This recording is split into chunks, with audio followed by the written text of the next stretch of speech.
اللهم صل وسلم وبارك على سيدنا محمد وعلى آله وصحبه أجمعين. القصة دي للكاتبة المبدعة شيماء رمضان، ويلا بينا نبدأ قصتنا. جمر كان قاعد هو وأمه وبيتكلموا في عالم الجن. يا خيبتك في خلفتك يا جمارة، يا فرحة العفاريت كلها فيكي. العفاريت خيبتها السبت والحد، وأنا خيبتي ما وردت على حد. أوري وش للجن إزاي وأنا ابني خايب كده؟ يا مصيبتي يانا. جرى يا ماما، هو أنا عملت لك كل ده؟ كل ما تلاقي نفسك فاضية تفضلي بقى تعزية فيا؟ بقولك إيه، روح البسي انسي ولا انسية، ولا روح خدي عيل صغير، اعملي أي حاجة. يا واد لما يبقى كل في سنك يتخرجوا وانت لسه، يبقى عندي حق اصوت واتكسف من كل الجيران وكمان القرايب. ما انا كل ما امشي في حته الاقي اللي يقابلني يقول لي جمر ابنك لسه ما اتخرجش واتحسب على العفاريت. ولا انت ناوي ترفع راسي امتى وتنجح بقى؟ ها، ما هيئة الجن العليا عملوا بقى رسالة التخرج بتاعتي على الانسية، ولما رحت اشوفها لقيتها بنت هبله كده ومجنونه، وشكلي داخل على ايام سودا. ايش معنى الباقي عملوا على عفاريت صغيره؟ ها، ليه انا بقى على انسيه؟ كانوا خلوها على طفل صغير حتى. يا ولا ما هم عملوا كده عشان انت فاشل مش فالح في اي حاجه وعمال تسقط في اي حاجه، فلبسوك المره دي مع انسيه مجنونه. شو بقى تعمل معاه ايه؟ تستاهل. جرايه ست انتي، انا اول مره اشوف ام بتفرح في ابنها، بدل ما تشوفي لي حد يكلمهم يعني عشان يخفوا لي شويه العقاب. وانا يعني فلحت في الاطفال الصغيره لما افلح في دي؟ بس اقول لك يا ماما، انا بقى بتحداكي وافلح معاها، والمره ديت انا هعمل رساله الدكتوره بتاعتي، هعملها يعني هعملها، وهنجح يعني هنجح، هتشوفي. وفي مكان تاني ساره كانت قاعده في اوضتها وقاعده قدام التسريحه بتسرح شعرها وعماله تغني وهي بتسرح وبتكلم نفسها. اوبا يا حلاوتك يا جمالك يا بنت يا ساره، الشعر الحرير والعيون العسلي والبشره الخمريه، حاجه كده زي القمر، ما شاء الله عليكي. مش عارفه اودي حلاوتي وجمالي ده كله فين يا ربي؟ كل ما ابص في المرايه تتفتح نفسي. والله على فكره يا بنت انتي، اللي انتي بتعمليه ده غلط. من كتر ما تبصي في المرايه ممكن كده تتلبسي ولا يطلع لك عفريت، وساعتها هتتجنني وهتمشي تكلمي نفسك كمان وانتي اصلا مجنونه. يعني يا ماما لما ربنا يخلقني حلوه كده ما افضلش بقى ابص على جمالي واحمد ربنا على جمالي ده؟ طب هو في واحده في جمالي في الشارع كله؟ هو انتي اساسا خلفتي غريب الحلاوه دي؟ يا مرارتي، يخرب بيت غرك يا شيخه. الغر يا بنت اللي انتي فيه ده كله؟ هو انت شايفه نفسك اجمل بنت في الدنيا ولا ايه؟ يا بنت لازم تبقي متواضعه شويه. وبعدين هو انا ليه يعني هوجع قلبي معاكي؟ انا اسيبك واروح اشوف مصالحي، لان ما فيش منك اصلا فايده خالص. لا يا ماما استني من فضلك، انا ما يهونش عليا اشوفك تعبانه وبتعملي حاجه في الشقه كده وانا اكون قاعده وما بعملش حاجه. بقول لك يا ماما اعملي بقى اي حاجه كلها عشان اقعد اكل، وما كنتش كده قاعده فاضيه وانت شغاله يعني في الشقه، حرام. الطم على وشي ولا اجيب لو طامه؟ اعمل ايه في البت دي؟ اعمل ايه في البت اللي ربنا رزقني بيها دي؟ دي ما عندهاش دم، دي هتشلني او هتجلطني. انا همشي من وشك يا بت، همشي. بعد يومين ساره كانت قاعده زي عادتها في الاوضه ومشغله اغاني وقاعده قدام التسريحه بتسرح شعرها، ومره واحده جمره غير لون النور للون الاحمر بتاع الاوضه. الله، بابا اكيد غير لون الاوضه زي ما انا كنت قايله له. ده كده بقى لون الاوضه بقى خرافه، جميل قوي. يا ريت بقى يفضل كده، وكمان يا سلام بقى لو مره يبقى احمر ومره يبقى اصفر. لا انا لازم اشكر بابا. ايه البت الهبله دي؟ بابا ايه اللي مغير لون؟ اكيد هبله دي ولا مجنونه.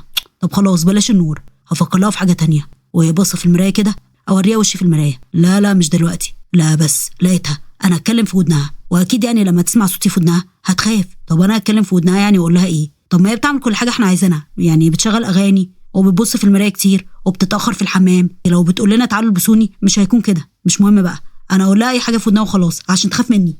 جمر بيمس في ودن ساره من غير ما هي تشوفه. شفتي البت سحر النهارده كانت في الدرس؟ شفتي كانت عامله ازاي؟ دي كانت زي القمر وكانت احلى منك بكتير. لا وكمان ايه، كانت بتجاوب مع الاستاذ، شكلها بقت شاطره، يعني احلى منك واشطر منك، وانتي ايه واقعه على الاخر، شكلك كده هتسقطي. نعم سحر من دي اللي احلى مني واشطر مني؟ مستحيل طبعا، ده انا اصلا ما فيش في جمالي اتنين. انا افكاري بقت هبله قوي، وكمان صوت افكاري بقى وحش كده. ليه؟ ده عامل زي ما يكون يعني بالع ضفدع. ايه دماغي الهبله دي؟ ايه ده؟ ايه البت اللي متحسش دي فكرت ان ده صوت افكارها، وكمان بتقول على صوتي بالع ضفدع. وبعدين بقى ما انا لازم امهد لها يعني قبل ظهوري، ما ينفعش اظهر مره واحده كده، ولازم البسها وتخاف مني. بس لقيتها، انا هحرك لها الحاجات اللي على التسريحه، ولما تشوف الحاجه بتتحرك لوحدها اكيد هتخاف. جمر بقى يحرك الحاجات اللي على التسريحه قدام ساره، وساره حاطه ايديها على وشها بذهول. ايه ده؟ واو، في عفريت عندي في الاوضه. انا مش مصدقه نفسي. يس، في عفريت عندي في الاوضه. الله، اخيرا انا هعيش مغامره. الله، طب يلا يا عفريت، يلا يا عفروتو، انت لو شايفني دلوقتي اظهر، اطلع يلا اتكلم معايا، يلا نتكلم مع بعض، انا زهقانه، يلا عفريت. وجمر فعلا ظهر لها وهو مستغرب جدا. هو انتي ما خفتيش خالص؟ وايه اخيرا دي؟ هو انتي كنت قاعده مستنياني ولا ايه؟ يعني اي حد في حالتك ممكن يخاف، يصوت، يطلع يجري على بره، ينادي لامه. انتي ايه السعاده اللي على وشك دي؟ هو انا عادل امام ولا ايه؟ فاكراني ممثل جاي ازورك ولا ايه؟ ولا كوميديان؟ الله، ده بجد عفريت.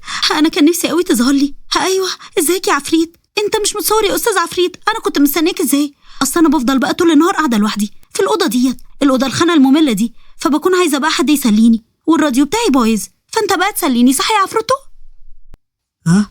راديو ايه اللي بايظ؟ جرابة انتي، هو انتي جايباني عشان اسليكي؟ انا جاي عشان اخوفك. بصي وشي عامل ازاي؟ طب شفتي القرون؟ خدتي بالك انتي من الحوافر اللي في ايديا؟ طب رجليا، ده منظر واحد يعني بيسلي؟ ده بيخوف. ده انا ذات نفسي خفت من نفسي. ده ايه ده؟ اوه، سو كيوت خالص. انت شكلك كيوت قوي، وكويس بقى ان انت ظهرت لي دلوقتي. ايه رايك بقى في لون شعري؟ طب التسريحه بتاعتي حلوه كده ولا غيرها؟ اصل اصحابي بيقولوا لي بقى ان انا غيرها. هلطم ولا اجيب لطامه اولع في نفسي؟ بنت انتي، هو انتي في حد مسلطك عليا؟ تسريحتي اللي بتاخدي رايي فيها، هو انا طالع لك عشان اقول لك رايي في التسريحه؟ انت عبيطه بنت ولا ايه؟ جري خافي بقى خافي. طب بخ. ايه بخ دي؟ انت تافه قوي. لا اصلا انت مش فاهم، انا باخد رايك عشان عاده يعني الرجاله بيبقى ليهم راي تاني غير بقى الستات، وانت راجل، وبما انك بقى معايا هنا في اوضتي فباخد رايك في التسريحه بتاعت شعري. لا بقول لك ايه يا بنت انتي، اولا كده انا مش راجل، اقصد يعني انا عفريت، فتاخدي بقى راي اي راجل بشر من عندكم. وبعدين انا طالعه عشان تخافي. اولع دلوقتي بقى في نفسي ولا طالع نار من بقي عشان تخافي؟ يعني يمكن تحسي على دمك بقى وتخافي. طب بصي الحركه دي.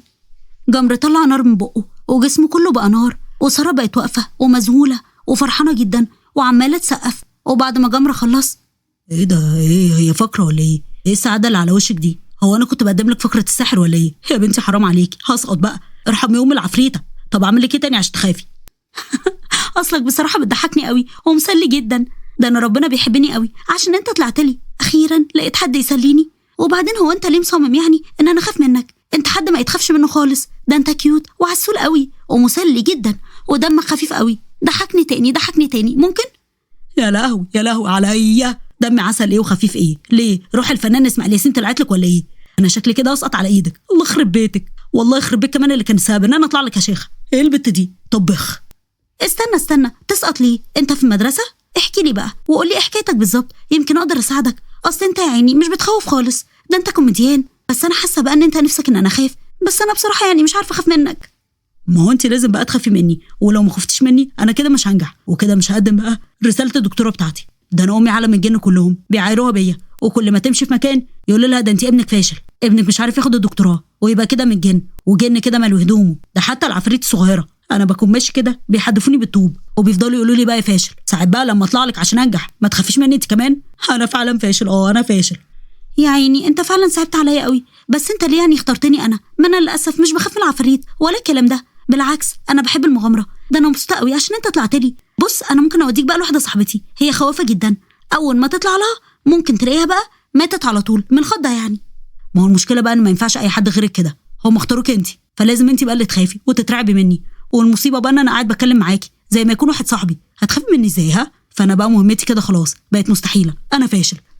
لا انت مش فاشل ولا اي حاجه، ما تقولش على نفسك كده. هقول لك حاجه، انا النهارده بالليل هسهر وهتفرج على فيلم رعب، وانت بقى حاول تعملي اي حاجه وانا بتفرج كده على الفيلم. ممكن اخاف، هو اللي اقول لك لو ما خفتش النهارده فبكره ماما وبابا رايحين مشوار وهيباتوا هناك، وانا هكون بايته لوحدي في البيت. ممكن بقى ساعتها تقطع النور عليا وتعمل اي حاجه تخوفني. ايه رايك؟ يا لهوي عليا، يا لهوي بالي كمان. يعني انت اللي بتديني افكار كل ده عشان اخوفك؟ هو ايه الخيبه اللي انا فيها دي؟ ها؟ على راي امي العفاريت خابتها السبت والحد، وانا خيبتي ما وردتش على حد. انا ماشي عشان هيحصل لي حاجه كده.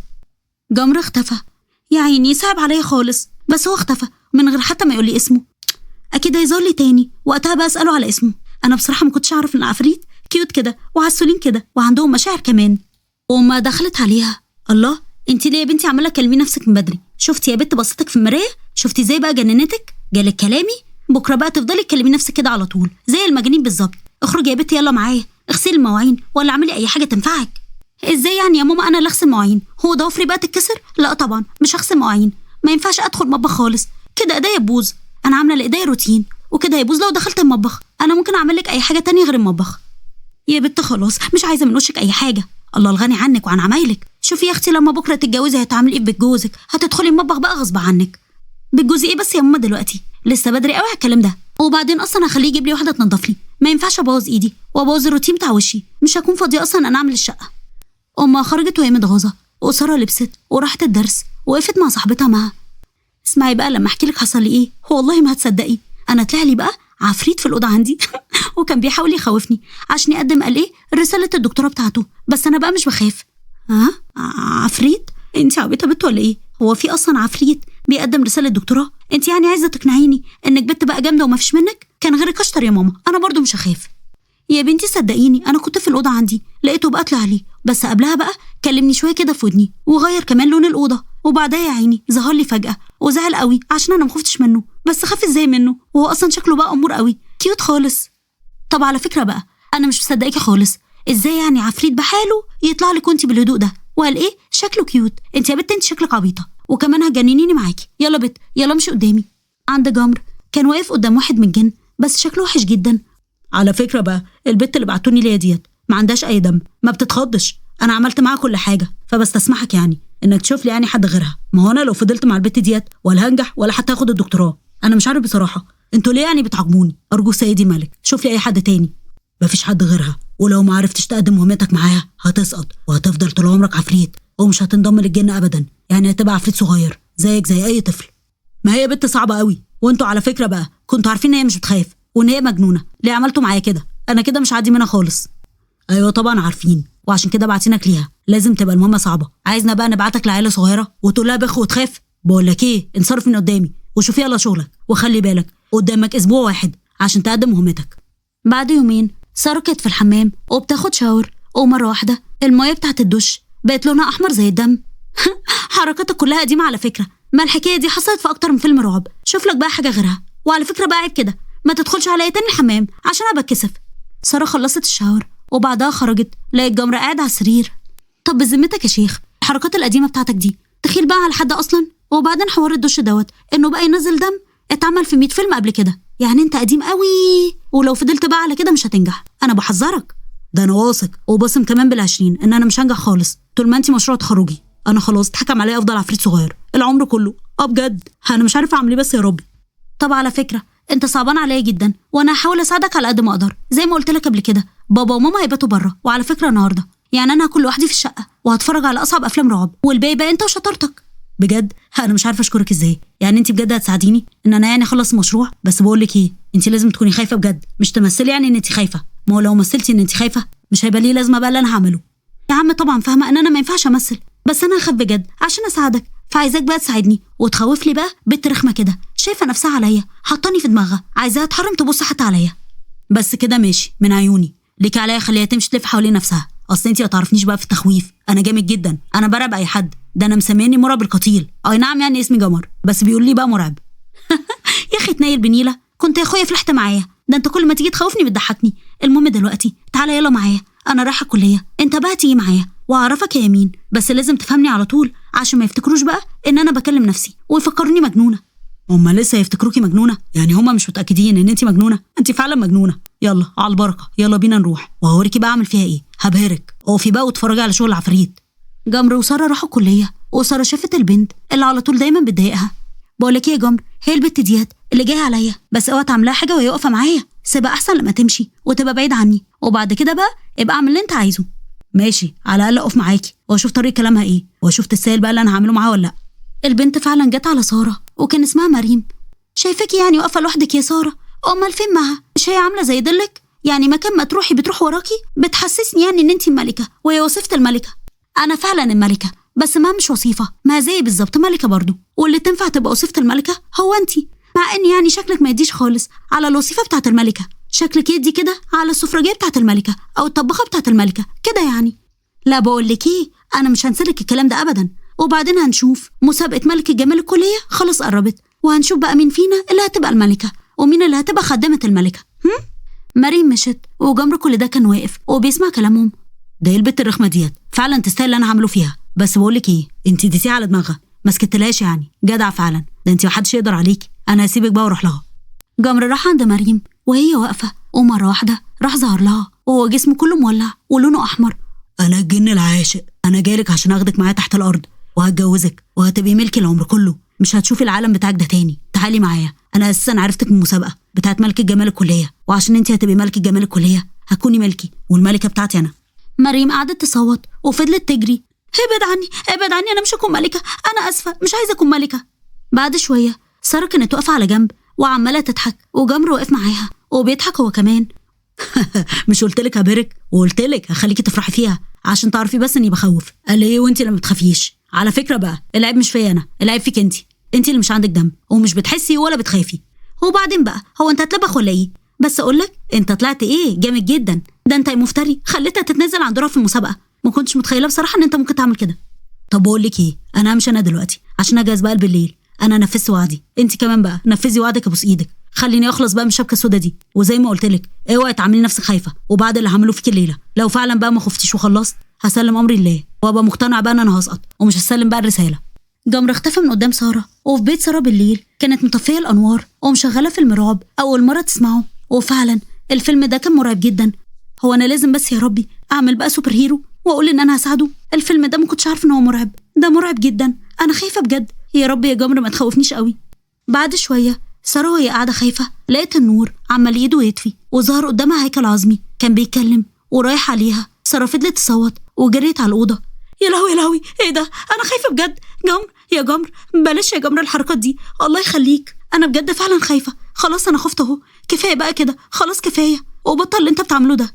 ساره بتبص على المرايه لقيت المرايه كلها نار مولعه، وفي كائن شكله وحش جدا ظهر فيها وبيمد ايده عشان عايز يخنقها. قعدت تصوت وتجري وطلعت على السرير وغطت وشها بالبطانيه، وهي تحت البطانيه لقيت في ايد اتحطت عليها وجمر بصوت تخين. انت خلاص عجبتينا وعجبتنا الفكره وهناخدك معانا العالم بتاعنا. انت قلبك جامد وما بتخافيش، هو ده النوع اللي بيعجبنا. يلا امي تعالي معايا، هناخدك معانا تحت الارض. لا انا بخاف. مين قال لكم ان انا مش بخاف؟ لا انا مش عايزه اروح معاكم تحت الارض، ابعدوا عني، انا غلطانه، ابعدوا عني، مش عايزه اجي معاكم، ابعدوا عني. كل ده وكان النور بينور ويطفي، وساره فضلت مغطيه وشها ومغمضه عيونها وعماله تصوت بجد. ابعدوا عني بقى، ابعدوا عني، بقول خايفه بجد خايفه. ساره يا ساره، في ايه يا حبيبتي مالك بتصوتي كده ليه؟ ومين دول اللي يبعدوا عنك؟ حصل لك ايه يا حبيبتي؟ مش قلت لك يا ساره، قلت لك تعالي معانا، سافري معانا انا وابوكي عشان ما تفضليش قاعده لوحدك. فضلتي بقى تقولي انا بخافش من حاجه وانا قلبي جامد، وسافروا انتوا وقعدتي تقنعيني ان انا اسافر مع ابوكي. ايه بقى اللي حصل لك؟ ايه اللي خلاكي خايفه كده؟ عايزين ياخدوني يا ماما، عايزين ياخدوني، الجن عايز ياخدني تحت الارض.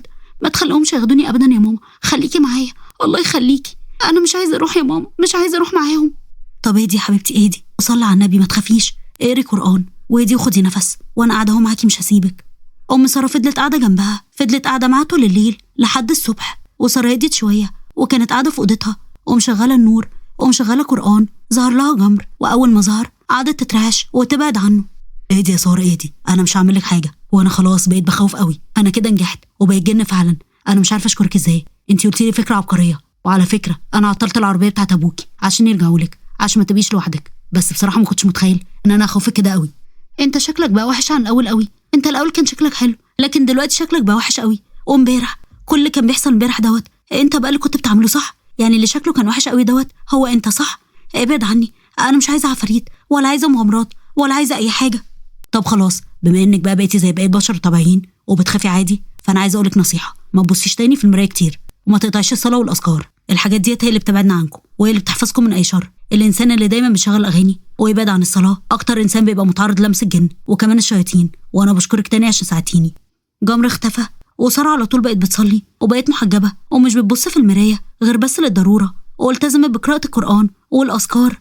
ولحد هنا خلصت القصه خالص. ولو عجبتكم اعملوا لايك وشير واشتراك في القناه وتفعيل زر الجرس على كلمه الكل عشان يوصل لكم اشعار بكل جديد. بحبكم قوي، مع السلامه.